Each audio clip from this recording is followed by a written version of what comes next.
Bismillahirrahmanirrahim. Assalamualaikum warahmatullahi wabarakatuh. Perkenalkan, nama saya Tutut Widyastuti. Di sini saya akan mempresentasikan hasil analisa saya tentang perencanaan strategis Sistem Informasi dan Teknologi Informasi (SITI) pendidik dan tenaga kependidikan di Disdikbudpora Metro. Di sini menggunakan metode pengumpulan data. Metode penelitian yang dilakukan dengan menggunakan pendekatan kualitatif, di mana dilakukan penginterpretasian hasil berdasarkan data yang bersifat deskriptif yang diperoleh dari wawancara, observasi maupun studi literatur. Sumber daya yang digunakan berupa data primer dan data sekunder. Tahapan analisis dan interpretasi data mengacu pada kerangka kerja perencanaan SITI versi Word dan Paper. Maka tahapan analisa pada penelitian ini dibagi menjadi 4 tahap. Yang pertama,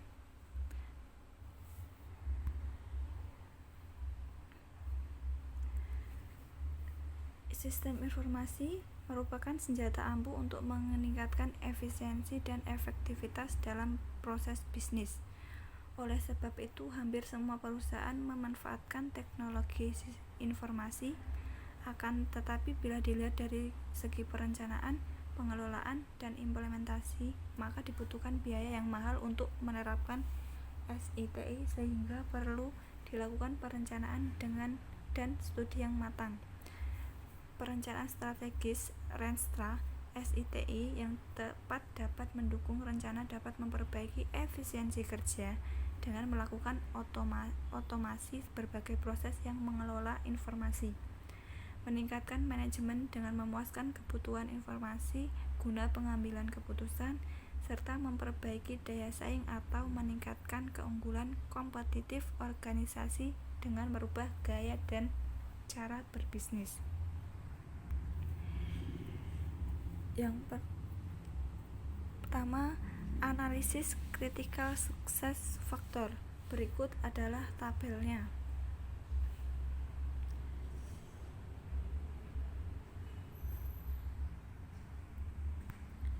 Yang kedua, menggunakan analisis SWOT. Analisa SWOT dilakukan dengan mengidentifikasi kekuatan dan faktor-faktor positif yang berasal dari internal organisasi, kelemahan dan faktor-faktor negatif dari internal, peluang atau kesempatan dan keuntungan dari faktor eksternal, dan ancaman atau risiko yang dipengaruhi oleh faktor eksternal organisasi. Sebelum menentukan strategi SO, ST, WO, dan WT, terlebih dahulu dilakukan scoring dengan menggunakan metrik IFAS dan EFAS. Yang ketiga, ada analisis value chain. Analisis value chain merupakan suatu metode untuk merinci suatu rangkaian dari bahan baku hingga produk akhir yang digunakan, menjadi kegiatan strategi yang relevan untuk memahami perilaku biaya dan perbedaan sumber daya. Analisis value chain terhadap organisasi Dinas Pendidikan, Kebudayaan, Pemuda, dan Olahraga Kota Metro. Dan ini tabelnya. Yang keempat, analisis PES. Dan berikut tabel analisis PES. Ada faktor politik, ekonomi, sosial, dan teknologi.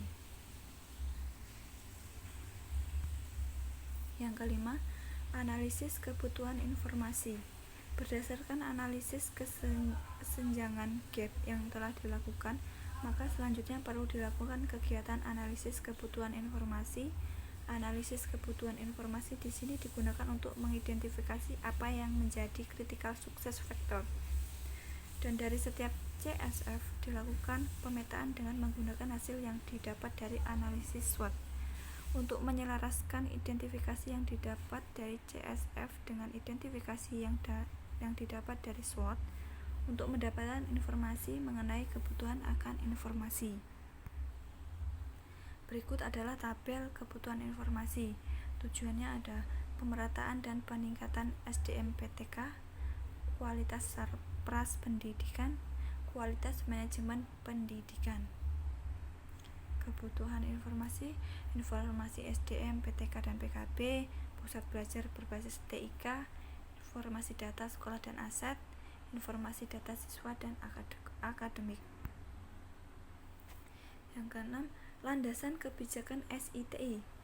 Penentuan landasan kebijakan SITI didasarkan pada tujuan utama organisasi yang dijabarkan sebagai tujuan dari CSF, sehingga strategi SITI, Dinas Pendidikan Kebudayaan Pemuda dan Olahraga Kota Metro, merupakan strategi SITI yang mendukung organisasi untuk: yang pertama, pengembangan aplikasi TIK untuk pemerataan dan peningkatan SDM PTK.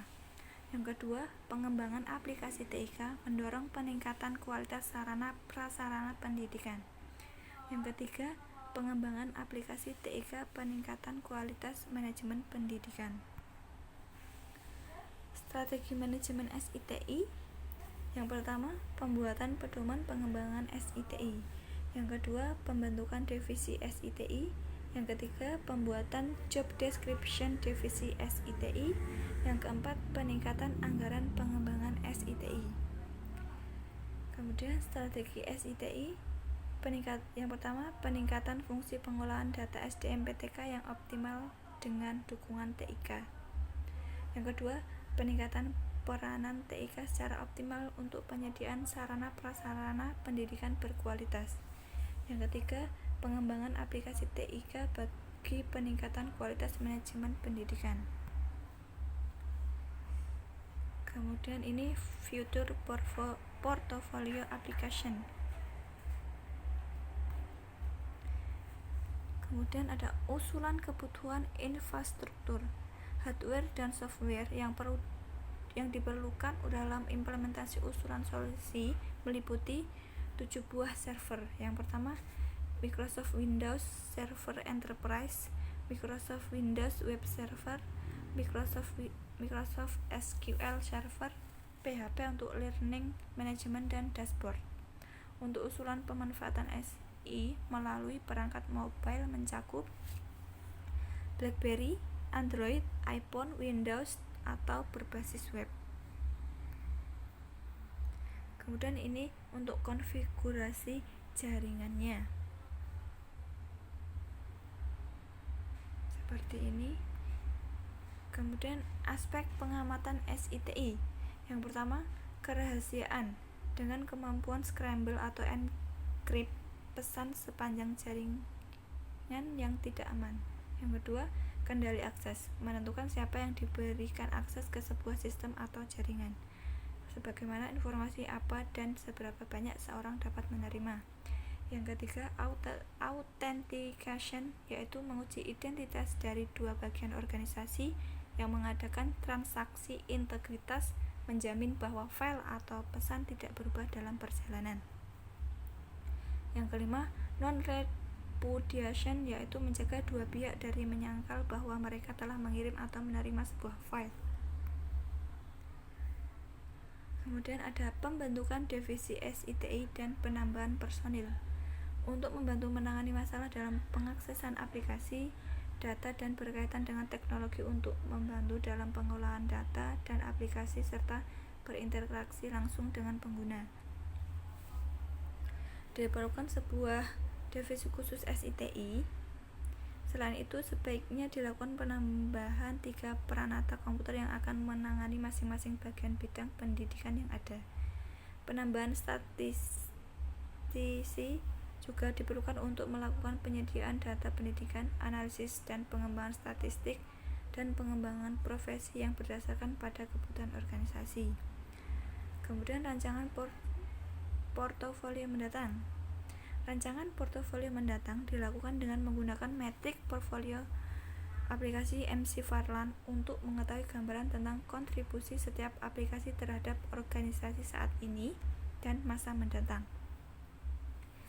Sebelum dipetakan ke dalam metrik McFarland, terlebih dahulu dilakukan analisa berdasarkan tinggi atau rendahnya ketergantungan SI saat ini dan tinggi atau rendahnya kepentingan TI masa depan seperti yang dapat dilihat pada tabel berikut.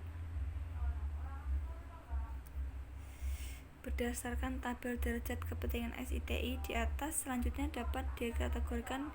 Kemudian solusi SITI dimasukkan ke dalam tabel metrik McFarland seperti yang dapat dilihat pada tabel di bawah ini.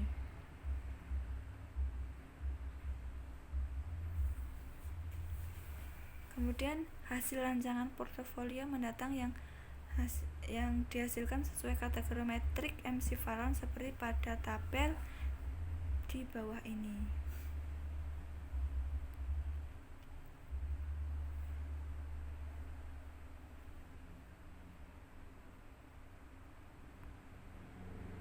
Kemudian kesimpulannya adalah berdasarkan hasil dan pembahasan yang telah dijelaskan di atas, dapat diambil kesimpulan sebagai berikut. Disdikbudpora Kota Metro saat ini belum maksimal dalam menerapkan SITI dan belum ada rencana induk penerapan SITI. 2. Perencanaan Renstra SITI pada Disdikbudpora Kota Metro ini dilakukan dengan menggunakan eksternal organisasi.